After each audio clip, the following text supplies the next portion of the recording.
Next, I'll move to the Cubs, still playing in San Diego after a wraparound series. Smashed San Diego a little bit today, but Ryan Weathers, good luck trusting him. Unfortunately, seemed like he was fooling us a little bit. But tomorrow, it's when you're listening, it'll probably be Monday by the time you got this in your feed. But it's got Kyle Hendricks at Blake Snell. Pretty good competition there, at least 5 years ago. These are both Cy Young candidates. It's been a long, long road since then. Hendricks is nothing like he was in the past. I guess throwing 84 miles an hour gets old after a while, whereas Blake Snell still has never been able to figure out his ability to control the ball in the strike zone, or at least to make his pitches look like strikes so he can get swings and misses.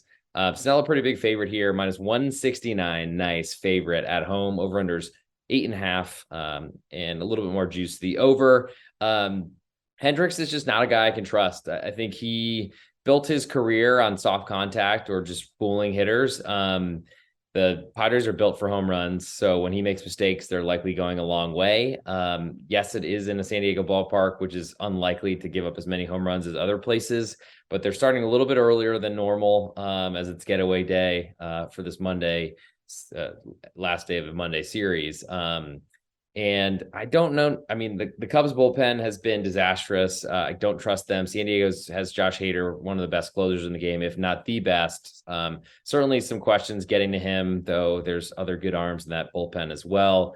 I would like to have, fading Blake Snell, I really can't blame you if you're looking for it, like over 1.5 to 1 odds. Winning that bet 2 out of 5 times will basically break even for you. Like, not the worst thing in the world. It might even be slightly profitable, a little bit plus EV. And maybe the Cubs kind of feed off the momentum they grabbed tonight. I just don't know necessarily that I trust Hendricks enough, though. I feel like I can't blame anyone who fades Blake Snell at such a lofty price. Next, we'll go to the only American League game scheduled, and that's Houston visiting Toronto. Great series about to get underway. We got Brandon Bielak from the Houston Astros visiting Alek Manoah, and his inability to know where the ball is going at this point. Manoah coming off 4 innings pitched, only 2 runs allowed. But they were given up very early in the game against Milwaukee. He has no idea where the ball is going, hasn't all season. Improvements have been coming, but they're few and far between. He just can't get his fastball in the arm slot right. It just flies up and away to left-handed hitters, almost hits right-handed hitters in the jaw.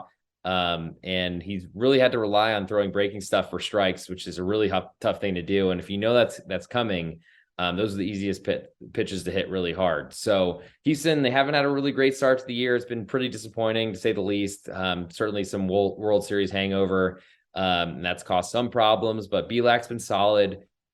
The Houston bullpen has also been struggling a little bit, mainly Rafael Montero, but I think he got a save this past weekend. So things are looking a little bit more up to him, or at least finish the game out. Bielak's been, I think, not really the biggest pitching pedigree, prospect pedigree type of starter, but has done well enough, I think. And currently Manoah is a minus 122 home favorite. So you get some plus money, get some odds on Houston right now. Over under is 10. I would want to lean over, though I think both bullpens are good in this matchup, and maybe Manoah finally figures it out. I'm just choosing to bet against him until he does. So I like Houston a lot here. I'll take that plus 112. Now to interleague. I guess we do have one more AL game, but that's I think a rain out makeup. So I'll get to that later in the show as it's lower in the rotation numbers. But interleague, we have Detroit at Philadelphia, Jacob Wentz at Aaron Nola. Wentz, I was listening to a Tigers broadcast when Wentz is pitching against the Texas Rangers this week. They're, even the broadcasters for the Tigers radio was just like hoping that he could survive against a strong Texas lineup. I think he gets a little bit of class relief, surprising to say that aloud, but I just did against Philadelphia. But Kyle Schwarber hit 2 home runs on June 1st, or at least hit 2 home runs, maybe it was today. So as soon as it hit June, he's starting to warm up a little bit. Nola hasn't had a great start to the year, but we expect this is a great matchup for him to really get a good start under his belt. I don't really know where Detroit's better. We saw their closer come in today, Lang, and give up a walk-off grand slam, 108 ERA, 12 whip. I think he got 1 out, gave up 4 runs. Not great, and makes me wonder if he's even available if Detroit did have a lead late. So Philadelphia currently minus 225, over unders 8.5, very juiced the over. I don't really see a way for Detroit to win this game unless they really hit Nola hard and don't have to worry about a close game with their bullpen.